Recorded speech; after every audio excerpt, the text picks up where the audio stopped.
जिस तरह इस्लामिक आक्रांताओं ने हिंदू मंदिरों को तोड़ा, उन पर कब्जा किया, मंदिरों पर मस्जिदें और मज़ारें बनवाई गई, मध्य प्रदेश में एक बार फिर से ठीक उसी तरह का जिहादी प्रयास किया गया। मध्य प्रदेश के धार में माता सरस्वती का सदन कहे जाने वाले भोजशाला पर आज भी मुगलिया अतिक्रमण है। जो भोजशाला हिंदू आस्था का प्रतीक है, हिंदुओं का प्रमुख तीर्थ है, उसमें आज भी नमाज पढ़ी जाती है।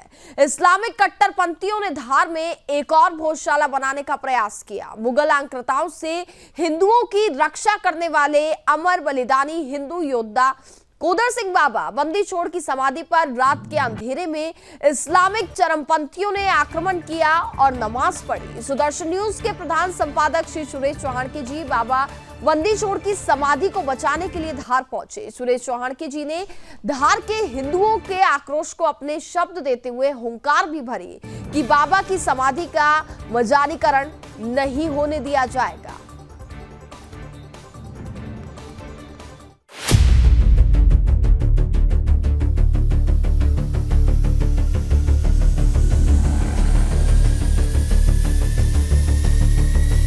इस्लामिक आक्रांता जब से भारत में आए तब से ही उन्होंने हिंदू मंदिरों और देवस्थानों को तोड़ना और कब्जाना शुरू कर दिया। लाखों हिंदू मंदिरों को तोड़ दिया गया और उन पर मस्जिद या मजारें बनवा दी गई। आज भी लगभग ऐसे 4 लाख हिंदू मंदिरों पर मुगलिया अतिक्रमण है। मध्य प्रदेश के धार में एक बार फिर से जिहादी अतिक्रमण की ऐसी ही कोशिश की गई है। हिंदू रक्षक कोदर सिंह बाबा बंदी छोड़ की समाधि पर नमाजी अतिक्रमण किया गया। रात के अंधेरे में इस्लामिक कट्टरपंथियों ने समाधि स्थल पर आक्रमण किया और नमाज के बाद समाधि स्थल पर कब्जे का प्रयास किया। समाचार मिलने के बाद सुदर्शन न्यूज के प्रधान संपादक सुरेश चौहान के जी हिंदुओं के पूज्य समाधि स्थल को बचाने के लिए धार पहुंचे हैं। सुरेश चौहान के जी ने धार के हिंदुओं के संघर्ष को अपनी आवाज दी और घोषणा की कि धार में एक और भोजशाला नहीं बनने दी जाएगी। बाबा बंदी छोड़ समाधि स्थल पर नमाजी अतिक्रमण सोचने पर मजबूर करता है।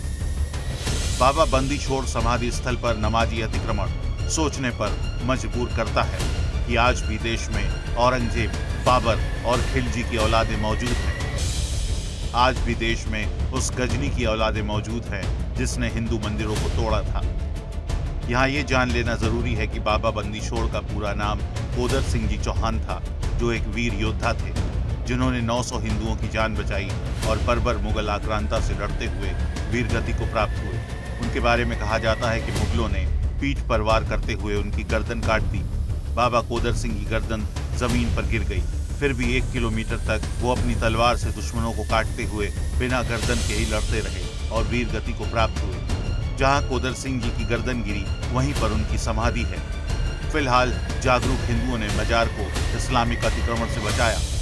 इसके बाद से शहर का माहौल तनावग्रस्त है। सुरेश चौहान के जी के धार पहुंचने पर हिंदू समाज में उत्साह देखा जा रहा है। इसके बाद हिंदुओं ने समाधि स्थल पर हनुमान चालीसा का पाठ किया और एक सुर में कहा कि बाबा कोदर सिंह की समाधि पर इस्लामिक अतिक्रमण नहीं होने दिया जाएगा।